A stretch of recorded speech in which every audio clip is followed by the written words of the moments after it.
I hate love. I can't love. I can't live with you. ఇవే ఇవే జీవన తరంగాలు ఇవే ఇవే జీవన తరంగాలు జీవన తరంగాలు నీకు ముందే చెప్పాను ఇలాంటి పెద్ద మనుషుల ప్రాజెక్ట్ వద్దని. ఏయ్ ఏం మాట్లాడుతున్నావు?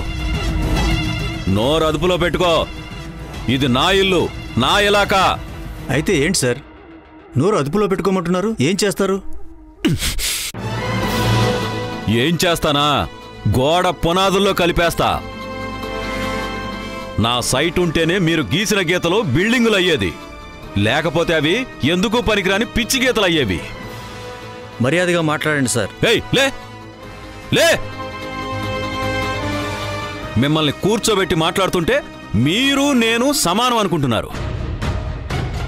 మీరు జస్ట్ బిల్డింగులకు ప్లాన్ గీస్తారు అంతే. నేను మనుషులకే స్కెచ్లు గీస్తా. జాగ్రత్త. ఏంటి సార్ బెదిరిస్తున్నారా? రౌడీయిజమా? మేము చేతికి గాజులు తొడుక్కునిలేం సార్. మేము ఏం చేయాలో అది చేస్తాం. ఏం చేస్తావురా నువ్వు? మాతో పెట్టుకుని తట్టుకుని నిలబడగలవా? ఎక్కడ్రా నీ ఇల్లు?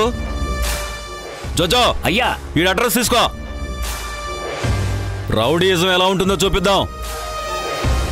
చదువుకున్న వాళ్ళని అప్పటి నుంచి చూస్తున్నా. ఇప్పటి వరకు మర్యాద ఇచ్చా, దాన్ని కాపాడుకోండి. శ్రీకాంత్, బోస్కు చెప్పు చదువుకున్నోళ్ళు తొందరపడకూడదని. చదువుకొని నేను తొందరపడ్డాననుకో ఓ పద్ధతి పాడు ఉండదు. జాగ్రత్త జాగ్రత్త. బోస్ గొడవలొద్దు, వెళ్ళిపోదాం. డబ్బులు ఎలాగైనా సంపాదించుకుందాం, కానీ గౌరవ మర్యాదలు పోతే మళ్ళీ రావు. పద వెళ్ళిపోదాం.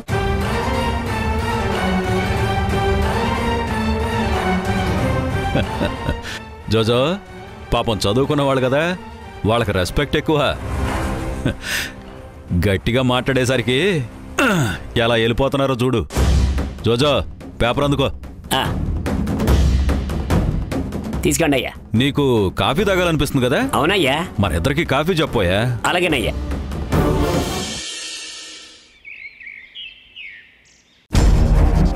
Excuse me madam. Yes come in. చెప్పండి మేడం, మీరు చెప్పిన ఇద్దరు ఆర్కిటెక్ట్ల గురించి వాళ్ళ కంపెనీలు చేసే ప్రాజెక్టుల వివరాలతో రిపోర్ట్స్ రెడీ చేసి తీసుకొచ్చాను.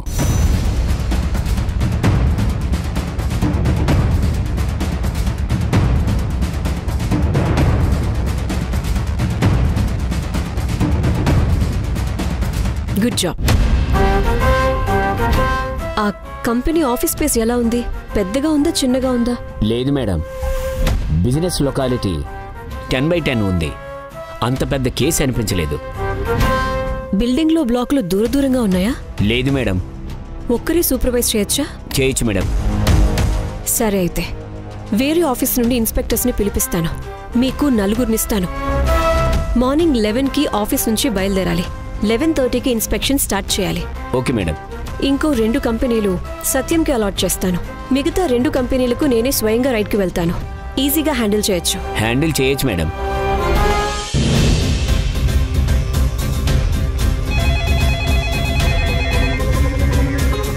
Hello, Devika here. Assistant commissioner గారేనా? అవును, చెప్పండి. ఒక కాన్ఫిడెన్షియల్ మ్యాటర్. నా మొబైల్ నెంబర్ తీసుకోండి. ఓకే మేడం, ఒక నిమిషం.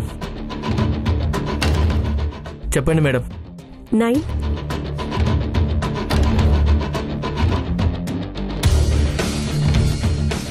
దీనికి కాల్ చేయండి. మీరు వెళ్ళండి. రేపు 10 o'clock వరకు ఆఫీస్కి రండి. ఎవరితోనూ ఈ కేసు గురించి చెప్పకండి. అలాగే సత్యంని నా చేంబర్కి పంపించండి.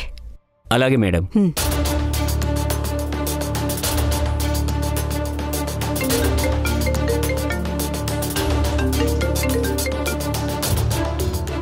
హలో, చెప్పండి. మేడం, ఇంతకుముందు కాల్ చేశాను. చాలా కాన్ఫిడెన్షియల్ మ్యాటర్. మీరు వివరాలు అవసరం లేదు. సిటీలో ఒక బిగ్ షాట్ గురించి చెప్తాను. మీరు వింటానంటే చెప్తాను. బిగ్ షాట్ అంటే ఎవరు? ట్యాక్స్ పే చేయని వాళ్ళేనా? అలాంటి వాళ్ళైతే నిర్భయంగా మాట్లాడొచ్చు. నీలకంఠం. ఓ ఓకే, ప్లీజ్ గో అహెడ్. ఫోన్లో చెప్పమంటారా మేడం? నో, నేనే పర్సనల్గా వచ్చి కలుస్తాను. మీరొక్కరే రావాలి.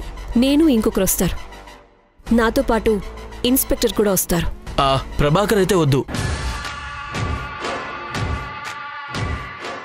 సత్యం? ఓకే, రావచ్చు. ఎక్కడికి రావాలి? సాయంత్రం వసంత విహారీ హోటల్కి రండి. మిమ్మల్ని నేను ఎలా గుర్తుపట్టాలి? మిమ్మల్ని నేను చూశాను మేడం, నేనే వచ్చి మీతో మాట్లాడతాను. ఓకే ఫైన్, ఈవినింగ్ 6కి నేను అక్కడికి వస్తాను. Okay madam. సత్యం, ఎవరో గుర్తు తెలియని వ్యక్తి నుంచి కాల్ వచ్చింది. ఇన్ఫర్మేషన్ ఇస్తాను, సాయంత్రం 6 గంటలకి కలుద్దాం అన్నారు. అవునా? ట్యాక్స్ ఎగవేసి కన్నులో దాక్కున్న వాళ్లకు ఊదరగొట్టడానికి బాధితులే రెడీ అవుతున్నారు. మనకి వర్క్ రిస్క్ తగ్గుతుంది.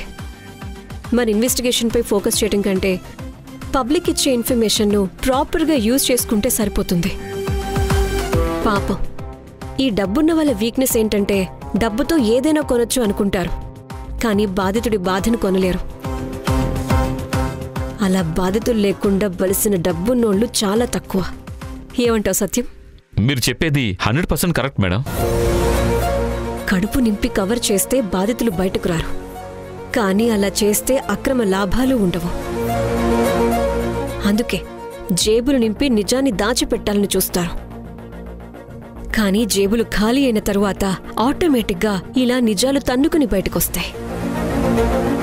కొన్ని చోట్ల ఈ డబ్బున్న వాళ్ళ నోటి దురుసు వల్ల ఈగో హర్ట్ అయిన వాళ్ళు కూడా ఇలా రైట్ టైం రాగానే రైట్కి రండి మేడం అని ఇలా ఇన్కమ్ ట్యాక్స్ డిపార్ట్మెంట్కే ఫోన్ చేసి చెప్తుంటారు. మేడం, ఇదంతా చూస్తుంటే ఈ సిటీకి హానెస్ట్ ఆఫీసర్ వచ్చిన హోప్ పబ్లిక్ లో పెరిగిందనిపిస్తుంది మేడం. ఆ హోప్ మనం నిలబెట్టుకోవాలి. అప్పుడే నీలకంఠం బాధితులు ఇంకా బయటకొస్తారు. అయితే మనం ఇన్ఫర్మేషన్ గ్యాదర్ చేయటం కంటే ప్రాపర్గా ఇన్వెస్టిగేషన్పై దృష్టి పెట్టాలి. Yes madam. ఓకే, మనం కాల్ చేసిన అతన్ని కలవడానికి బైక్ పైన వెళ్తున్నాం. ఆఫీస్ కార్లో వెళ్తే డౌట్ వస్తుంది. నేను హాఫ్ డే లీవ్ తీసుకుంటాను, లంచ్కి వెళ్ళి రాను. సాయంత్రం 4:30కి ఇంటికి రండి. అక్కడి నుంచి బైక్ పైన వెళ్దాం. ఓకే? Okay madam.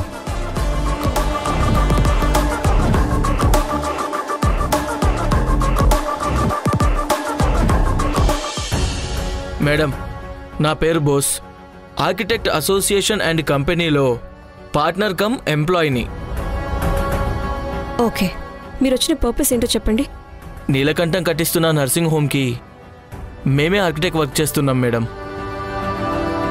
ఆ బిల్డింగ్ను 200 గజాల్లో కట్టేందుకు అప్రోచ్ తీసుకొని అదనంగా 450 గజాల్లో ఎంక్రోచ్ చేసి కడుతున్నారు. ఇప్పటి వరకు ఆ కన్స్ట్రక్షన్ సూపర్వైజ్ చేసింది మేమే మేడం. దానికి ఖర్చు చేసిందంతా బ్లాక్ మనీనే. ఖర్చు ఏమాత్రమై ఉంటుంది? దాదాపుగా 8-9 కోట్ల పైనే ఉంటుంది మేడం. అంతా బ్లాక్ మనీనే. మీరెలా చెప్పగలరు? అంతా క్యాష్, రూపాయికి కూడా చెక్ ఇవ్వలేదు. Okay fine. ఎన్ని రోజులుగా ఈ కన్స్ట్రక్షన్ వర్క్ చేస్తున్నారు? 15 నెలలుగా మేడం. మీరు చెప్పేది వింటుంటే నీలకంఠం మొత్తం పనిని మీకే అప్పగించినట్టున్నారు. మరి మీరెందుకు చీట్ చేస్తున్నారు?